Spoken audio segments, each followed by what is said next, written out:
رکوع نمبر ہے 15 سورۃ النحل، آیت نمبر آج ہم پڑھیں گے 70، 71، 72 اور 73۔ اعوذ باللہ من الشیطان الرجیم، بسم اللہ الرحمن الرحیم۔ واللہ خلقکم ثم یتوفاکم ومنکم من يرد إلى أرذل العمر لكي لا يعلم بعد علم شيئا إن الله عليم قدير۔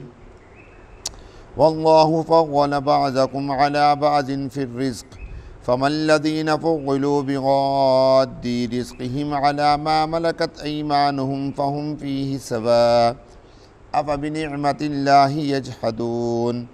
والله جعل لكم من أنفسكم أزواجا وجعل لكم من أزواجكم بنين وحفدة ورزقكم من الطيبات أفبالباطل يؤمنون وبنعمة الله هم يكفرون ويعبدون من دون الله ما لا يملك لهم رزقا من السماوات والأرض شيئا ولا يستطيعون۔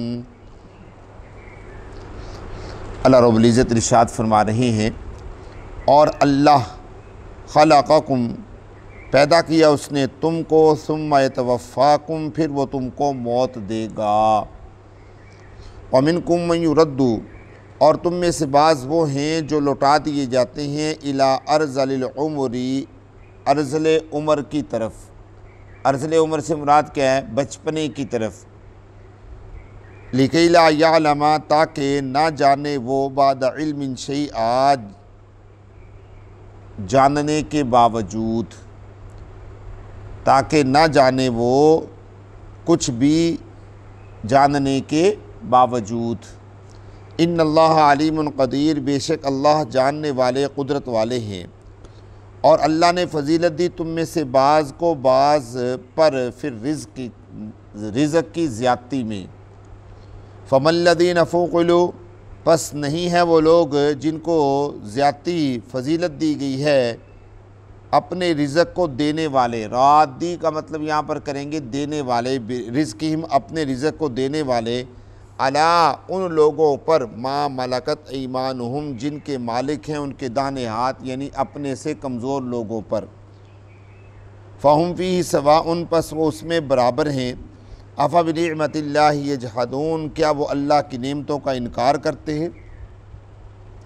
وَاللَّهُ جَعَلَ لَكُمْ اور اللہ وہ ذات ہے جس نے بنایا تمہارے لیے من انفسکم تمہاری ذاتوں سے ازواجن جوڑے جوڑے، وَجَعَلَ لَكُمْ اور بنایا تمہارے لیے من ازواجکم تمہاری بیویوں سے بنین بیٹے، وحفدتن اور پوتے، وَرَزَقَكُمْ مِنَ الطَّيِّبَاتِ اور رزق دیا تم کو پاکیزہ چیزوں سے۔ افبالباطل کیا جھوٹ پر وہ ایمان لاتے ہیں، وبنعمت اللہ اور اللہ کی نعمتوں کا ہم یکفرون وہ انکار کرتے ہیں۔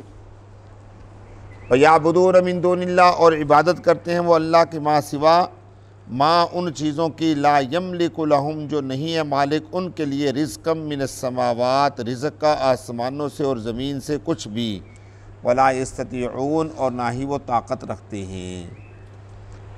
یہ تھا ان آیات مبارکہ کا ترجمہ جو آپ حضرات نے سماعت کیا۔ چونکہ مضمون ایک ہی تھا اس لیے چاروں آیتیں میں نے پڑھ دی اور ان کا ترجمہ بھی کر دیا۔ اللہ تبارک و تعالیٰ نے میرے دوستوں پیچھے بے شمار مثالیں، بہت ساری مثالیں دی، آسمان کی، پھر جانوروں کی، پھر مکھی کی۔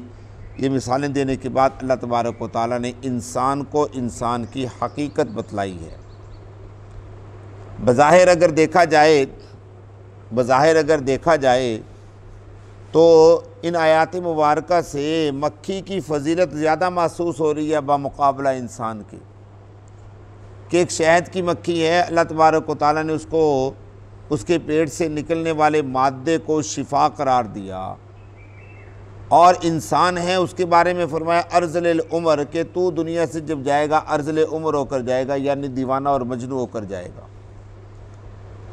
بظاہر اگر دیکھا جائے تو مکھی کی فضیلت زیادہ لگ رہی ہے انسان کے مقابلے میں، اور اس میں کوئی شک نہیں، یہ حقیقت بھی ہے، یہ بھی آپ کو بتا دوں، اس میں کوئی شک نہیں، یہ حقیقت بھی ہے۔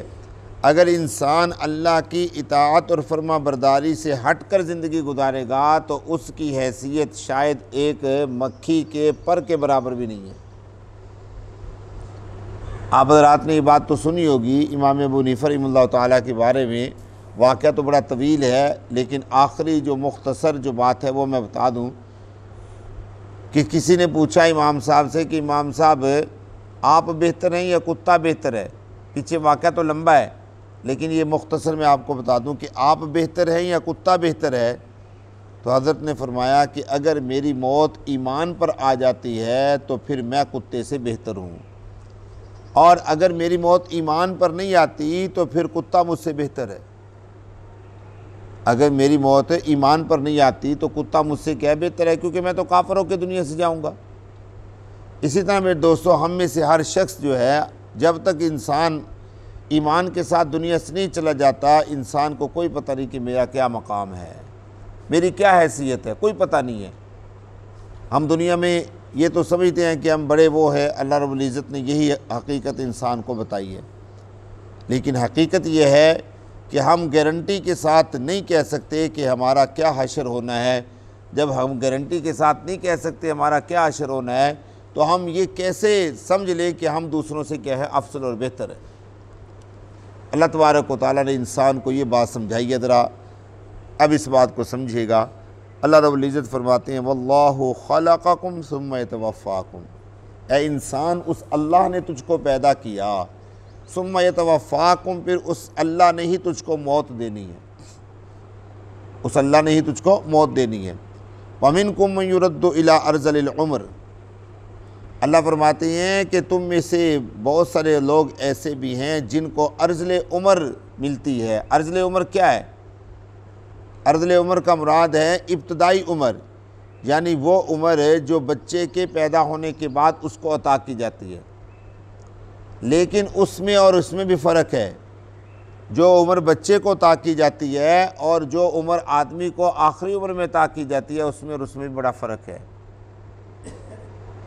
چونکہ بچے کی نشو و نما ہو رہی ہوتی ہے، فہم کی طرف وہ جا رہا ہوتا ہے، اس لیے اس کو روزانہ کی بیس پہ دن بدن کچھ نہ کچھ چیزوں کی سمجھ آتی رہتی ہے، اور جو انسان ہوتا ہے اس کی نشو و نما نہیں ہوتی بلکہ اس کی عقل کم ہوتی جا رہی ہے، اس لیے اس کی زندگی روزانہ تنگ سے تنگ ہوتی چلی جاتی ہے، اس کی عقل کم سے کم ہوتی چلی جاتی ہے۔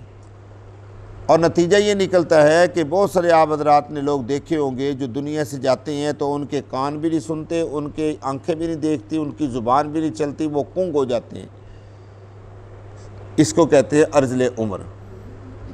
پھر انسان محتاج ہو جاتا ہے، چلنے پھرنے سے بھی محتاج ہے، پکڑنے سے بھی محتاج ہے، بولنے سے بھی محتاج ہے، سننے سے بھی محتاج ہے، دیکھنے سے بھی محتاج ہے۔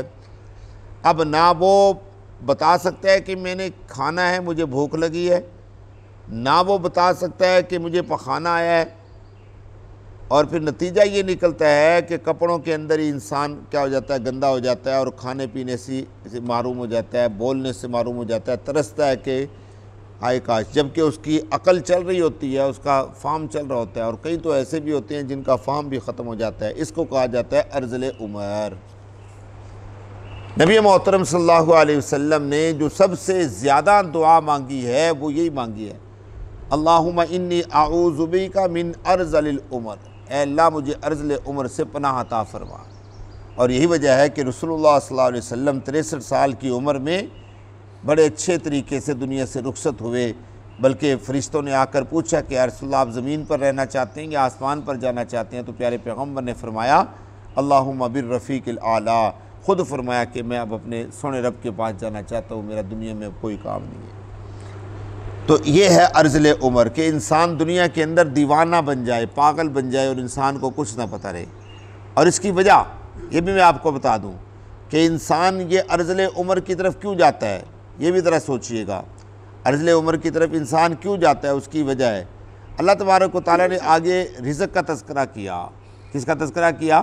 رزق کا تذکرہ کیا۔ وہ بھی ایک اشارہ ہے، بلکہ ایک لطیف اشارہ ہے اس بات کی طرف کہ اے انسان، یہ جو رزق ہے نا، یہ ہم نے خود برابر برابر تقسیم کر دیا، اس کو روکنا، اس کو کاٹنا، اس کو رکھنا، اس کو کسی کو نہ دینا۔ کئی لوگوں کی عادت ہوتی ہے نا، کسی سے کوئی کام نہیں جی، کوئی یہ فلاں کام نہیں جی، عادت ہوتی ہے، یہ خرچہ ہو جائے گا، یہ ہو جائے گا، یہ اللہ تبارک و تعالیٰ فرماتے ہیں یہ رزق ہم نے کیا کر دیا، تقسیم کر دیا۔ بیٹوں کو نہیں دیتے کئی لوگ، بیٹیوں کو نہیں دیتے کئی لوگ، اولاد پہ تقسیم خرچ نہیں کرتے، کنجوس ہوتے ہیں نا۔ تو اللہ تبارک و تعالیٰ فرماتے ہیں یہ ہم نے جب انسان اس فکر میں لگ جاتا ہے نا کہ میں نے بچانا ہے، میں نے کیا کرنا ہے، بچانا ہے، یہاں سے بھی بچا لوں، یہاں سے بھی بچا لوں، یہ خرچہ ہو جائے گا، یہ خرچہ ہو جائے گا، وہ سوچ کے کیا ہو جاتا ہے، پاگل ہو جاتا ہے، رذل عمر چلا جاتا ہے۔ اللہ تبارک و تعالیٰ نے اگلے آیت میں جو رزق کا تذکرہ فرمایا وہ اسی کی طرف اشارہ کر دیا کہ یہ رزق ہماری تقسیم ہے، اس کو اکٹھا کر کے پاگل اور دیوانہ نہ بنو، یہ وجہ ہے۔ تو اب روٹین میں یہ بات سمجھ میں آ گئی کہ جو شخص دنیا میں آ کر دنیا کے پیچھے پڑتا ہے وہ ارذل عمر کی طرف چلا جاتا ہے، وہ پاگل ہو جاتا ہے۔ نہیں سمجھے بات میری؟ اور جو آدمی دنیا میں آ کر اللہ کی طرف لگ جاتا ہے وہ ارذل عمر کی طرف نہیں جاتا، یہ بھی ذہن میں رکھیے گا۔ کتنے لوگ ہیں، بے شمار لوگ ہیں دنیا میں جو 100 سے بھی کراس کر چکے ہیں لیکن ٹھیک ٹھاک ہیں۔ وجہ کیا ہے اس کی؟ کہ وہ اللہ اللہ کرتے رہتے ہیں، اللہ کو یاد کرتے رہتے ہیں۔ حضرت عبداللہ ابن عباس رضی اللہ تعالیٰ عنہ واضح طور پر ارشاد فرماتے ہیں کہ جو آدمی قرآن کی تلاوت کرتا ہے، قرآن پڑھتا رہتا ہے، اللہ تبارک و تعالیٰ اس کو ارذل عمر سے محفوظ فرما دیتے ہیں۔ وہ بندہ ارذل عمر میں نہیں جاتا، چاہے جو مرضی ہو جائے، اس کے ہاتھ پاؤں کام کرنا چھوڑ جائے لیکن اس کا ذہن جو ہے نا وہ کام کرنا نہیں چھوڑتا۔ تو اس لیے میرے دوستو قرآن کی تلاوت جو ہے وہ لازم ہے اس اعتبار سے۔ باقی انشاءاللہ یہیں سے کل کی مجلس میں عرض کریں گے۔ اللہ تبارک و تعالیٰ مجھے اور آپ کو فہم نصیب فرمائے۔